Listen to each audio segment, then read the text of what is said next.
सत्यपाल सैनी जी, सांसद श्रीमान कंवर सिंह जी, सांसद एवं राज्य सह प्रभारी श्रीमान वीरेंद्र सिंह जी खटीक, सांसद श्रीमान भारतेंद्र सिंह जी, सांसद श्रीमान सर्वेश सिंह जी, भाजपा के क्षेत्रीय अध्यक्ष श्रीमान भूपेंद्र सिंह, सांसद डॉक्टर नेपाल सिंह, क्षेत्रीय अध्यक्ष किसान मोर्चा के राष्ट्रीय अध्यक्ष श्रीमान विजयपाल सिंह, मुरादाबाद के नगर के अध्यक्ष श्रीमान महेंद्र गुप्ता, मेयर श्री विनोद अग्रवाल जी, श्रीमान हरिओम शर्मा, श्रीमान ओम कुमार, राजीव सिसोदिया, विधायक श्रीमान लोकेंद्र सिंह जी,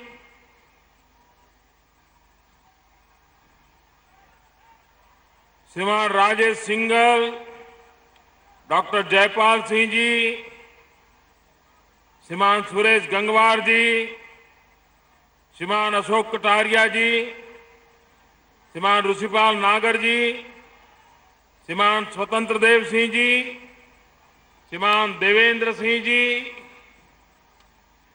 और विशाल संख्या में पधारे हुए मेरे प्यारे भाइयों और बहनों,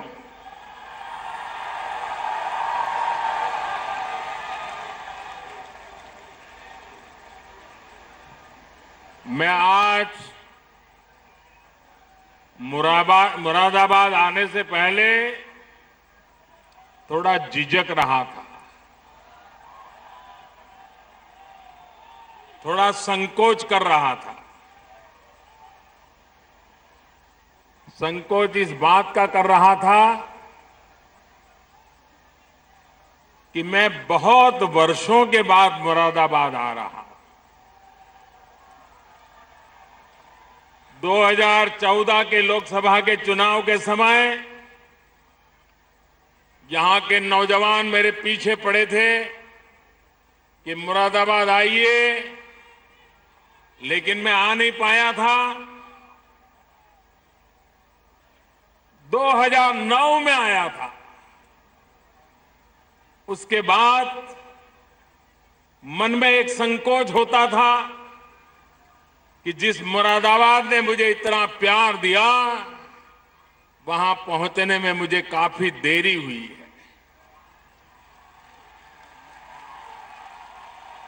मुरादाबाद के मेरे प्यारे भाइयों बहनों, मैं 2014 में नहीं आ पाया था।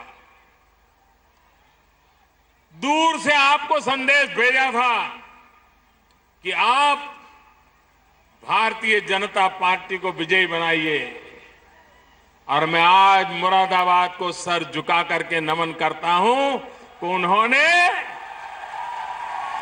जी जान से हमारा समर्थन किया। और आज तो मैं खुद रूबरू आ गया हूं।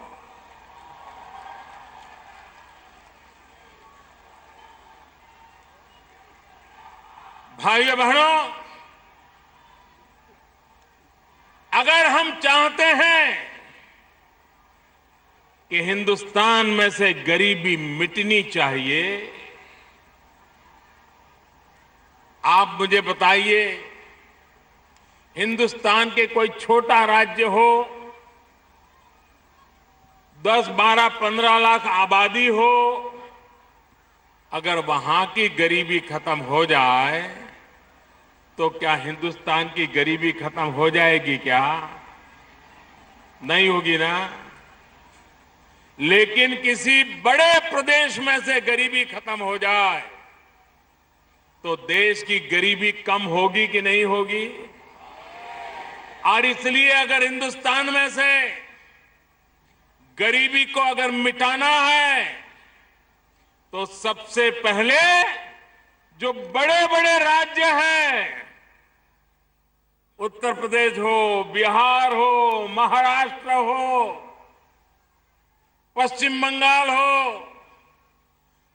वहां से जितनी जल्दी से हम गरीबी को हटाएंगे, देश उतना ही जल्दी गरीबी से मुक्त होगा।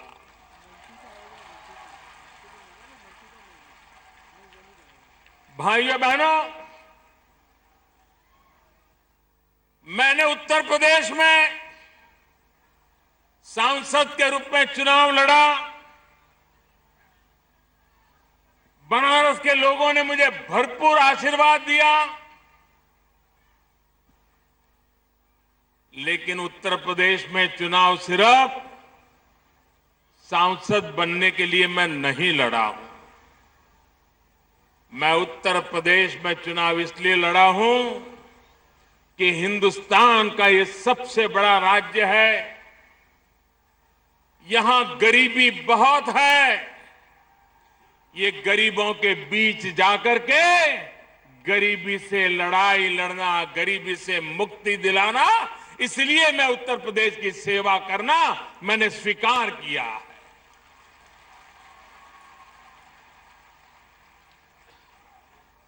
भाइयों बहनों, हमारी सारी समस्याओं का समाधान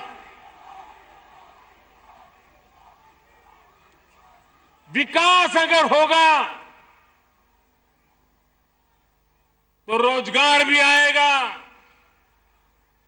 विकास होगा तो बच्चों को अच्छी शिक्षा भी मिलेगी, विकास होगा तो बुजुर्गों को अच्छे कम पैसों में अच्छी दवाई भी मिलेगी।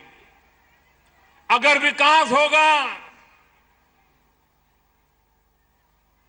तो रहने को घर मिलेगा, घर में बिजली मिलेगी, घर में पानी आएगा, मां बहनों की जिंदगी में बदलाव आएगा। और इसलिए भाइयों बहनों, विकास यही हमारी प्राथमिकता है।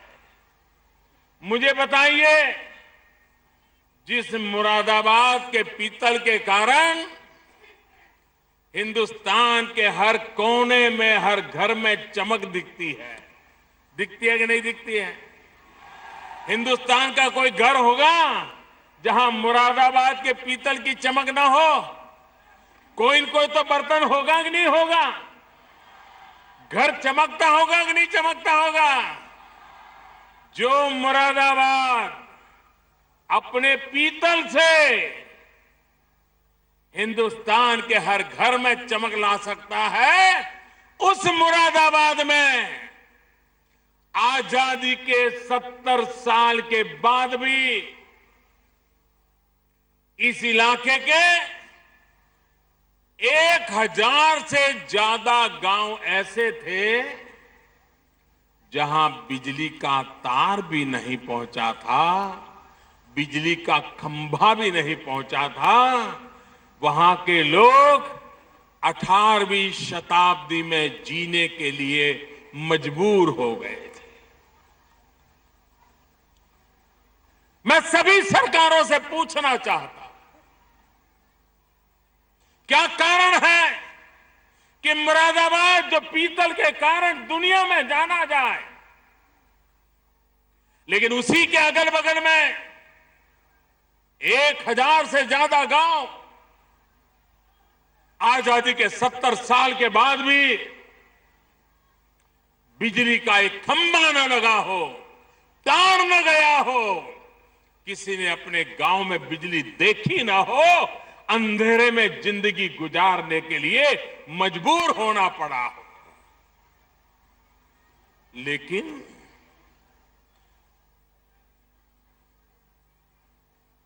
गांव का इंसान, गरीब इंसान ऊंची आवाज से बोल भी नहीं पाए, कुछ मांग भी ना पाए, कुछ राजनेता ठेकेदार उनको दबोच करके बैठ गए हो। भाइयों बहनों, इन मुरादाबाद के 1000 से अधिक गांव, किसी ने मुझे चिट्ठी नहीं लिखी थी कि मोदी जी अब तो आप उत्तर प्रदेश के हो, हमारे उत्तर प्रदेश के सांसद हो, अब प्रधानमंत्री बन गए हो, हमारे गांव में बिजली का कुछ करो। मुझे किसी ने चिट्ठी नहीं लिखी थी, मैंने खुद होकर के अफसरों को बुलाया, मैंने उनको पूछा, बताओ भाई, आजादी के 70 साल होने आ रहे हैं, कितने गांव हैं देश में जहां अभी भी बिजली का खंभा नहीं पहुंचा है। भाइयों बहनों, मैं चौंक गया जब मुझे बताया गया 18,000 से अधिक गांव ऐसे हैं जहां बिजली का खंभा नहीं पहुंचा। मैंने लाल किले पर से घोषणा की। घोषणाएं करने वाली सरकारें तो बहुत आई, लेकिन घोषणा कर करके हिसाब देने वाली पहली सरकार आपके चरणों में बैठी। घोषणाएं तो हर एक ने की, बहुत की, लेकिन हिसाब देने वाली ये पहली सरकार है जो जनता को पाई पाई का हिसाब दे रही है, पल पल का हिसाब दे रही है, और देश की जनता ही हमारी मालिक है। ये सरकार की मालिक हिंदुस्तान के 125 करोड़ लोग हैं। ये प्रधानमंत्री के भी मालिक इस देश के 125 करोड़ लोग हैं। वही मेरा हाईकमांड है। ये जनता जनार्दन, यही मेरा हाईकमांड है। न मेरा कोई नेताजी है, न मेरा कुछ नहीं, जो कुछ भी है आप ही लोग हैं।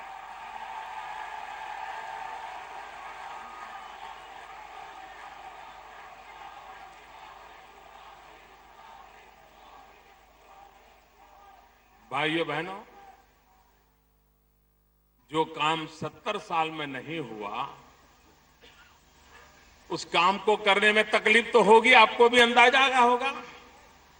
कुछ तो कारण होगा कि मुरादाबाद के बगल में भी किसी ने खंभा नहीं पहुंचाया। चुनौतियां बहुत थी, तकलीफें थी, रुकावटें थी, इरादों में भी खोट थी, पैसों की भी जरूरत थी, लेकिन भाइयों बहनों, लाल किले की प्राची से, तिरंगे झंडे के नीचे से आवाज की थी कि 1000 दिन में, और इधर उधर की बात नहीं, 1000 दिन में इन 18,000 गांवों में बिजली पहुंचा के रहूंगा। अभी तो आधे दिन हुए हैं, आधे, और आपके इस इलाके में 1000 से ज्यादा गांवों में बिजली का खंभा नहीं पहुंचा था। करीब करीब 950 से ज्यादा गांवों में काम पूरा कर दिया गया है। भाइयों, मैं भले 2009 के बाद आज 2016 में आया हूं, लेकिन बिजली पहुंचाने का वादा किया था, मेरे आने से पहले पहुंचा दिया है। भाइयों बहनों, जिस गांव में बिजली गई, वहां के बच्चों में शिक्षा में बदलाव आएगा कि नहीं आएगा? जिस गांव में बिजली गई, जिस मां को गेहूं चक्की में पिसना होगा, पहले दूसरे गांव जाना पड़ता था, अब गांव में चक्की चलेगी तो गेहूं पिसने का काम होगा कि नहीं होगा? जिस गांव में पानी के लिए तरसना पड़ता था, बिजली के कारण जमीन से पानी निकाल करके घरों तक पहुंचाया जा सकता है, नहीं पहुंचाया जा सकता है। भाइयों बहनों, गांव के लोगों को भी टीवी देखने का मन करता है कि नहीं करता है? उनको भी तो कभी सास कभी बहुती देखने का मन करता है कि नहीं करता है? लेकिन बिजली नहीं होगी तो बेचारे कहां से देखेंगे? भाइयों बहनों, हमने बिजली पहुंचाने का काम किया, और इसलिए मेरा कहने का तात्पर्य है कि सरकारें घोषणाएं करने के लिए नहीं होती हैं, सरकारें योजनाएं बना करके योजनाओं को लागू करने के लिए होती है। हम भारतीय जनता पार्टी के लोग, हमें जहां भी मौका मिलता है हम सभी जगह पर विकास पर बल देते हैं, वादे पूरे करने के लिए अपने आप को खपा देते हैं। आप मध्य प्रदेश देखिए, कभी मध्य प्रदेश बीमारू राज्य माना जाता था। वहां की जनता ने भारतीय जनता पार्टी को सेवा करने का मौका दिया। 10 साल के भीतर भीतर मध्य प्रदेश बीमारू राज्य से मुक्त होकर के हिंदुस्तान के विकास करने वाले राज्यों में आके खड़ा हो गया भाई। कभी हम देखते थे कि हमारे देश में अन्न का उत्पादन तो एक नंबर पे कभी पंजाब का नाम सुनाई देता था, कभी हरियाणा का नाम सुना देता था, कभी गंगा यमुना के तट के गांव दिखाई देते थे। भाइयों बहनों, मध्य प्रदेश जिसके पास नर्मदा मैया के सिवाय कोई नदी नहीं है, मध्य प्रदेश के लोगों ने खेती के उत्पादन में, किसानों की पैदावार में पहले से डबल पैदावार करके देश के अन्न के भंडार भर करके आज देश में नाम रोशन कर दिया भाई। अगर विकास करना है तो हो सकता है, लेकिन सिर्फ अपनों का ही विकास करना हो तो फिर राज्य का कभी भला नहीं होता है। आपने वो सरकारें अब तक देखी है, अपने लिए अपनों के लिए करने वाली सरकारें बहुत आई, आपके लिए करने वाली सरकार भारतीय जनता पार्टी ही हो सकती है। और इसलिए मैं आपसे आग्रह करने आया। भाइयों बहनों, आप सच्चे दिल से मुझे एक जवाब देंगे? आप सच्चे दिल से मुझे एक जवाब देंगे? पक्का देंगे? दोनों हाथ ऊपर करके देंगे? पूरी ताकत वाले जोर से देंगे? आप मुझे बताइए, इस देश को भ्रष्टाचार ने बर्बाद किया है कि नहीं किया है? भ्रष्टाचार ने देश को लूटा है कि नहीं लूटा है? भ्रष्टाचार ने गरीब का सबसे ज्यादा नुकसान किया है कि नहीं किया है? भ्रष्टाचार ने गरीब का हक छीना है कि नहीं छीना है? हमारी सभी मुसीबतों की जड़ में भ्रष्टाचार है कि नहीं है? अब मुझे बताइए, भ्रष्टाचार रहना चाहिए कि जाना चाहिए? भ्रष्टाचार रहना चाहिए कि जाना चाहिए? भ्रष्टाचार को खत्म करना चाहिए कि नहीं करना चाहिए? मुझे बताइए, ये अपने आप जाएगा क्या? ये अपने आप जाएगा क्या? ये भ्रष्टाचार ये कहेगा अब मोदी जी आप आए हो, मुझे डर लगता है मैं जाता हूं, जाएगा क्या? नहीं जाएगा क्या? उसको डंडा लेके निकालना पड़ेगा कि नहीं निकालना पड़ेगा? कानून का उपयोग करना पड़ेगा कि नहीं करना पड़ेगा?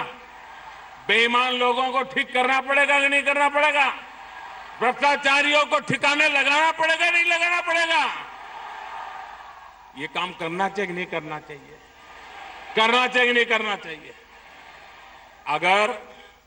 अगर कोई करता है तो गुनहगार है क्या?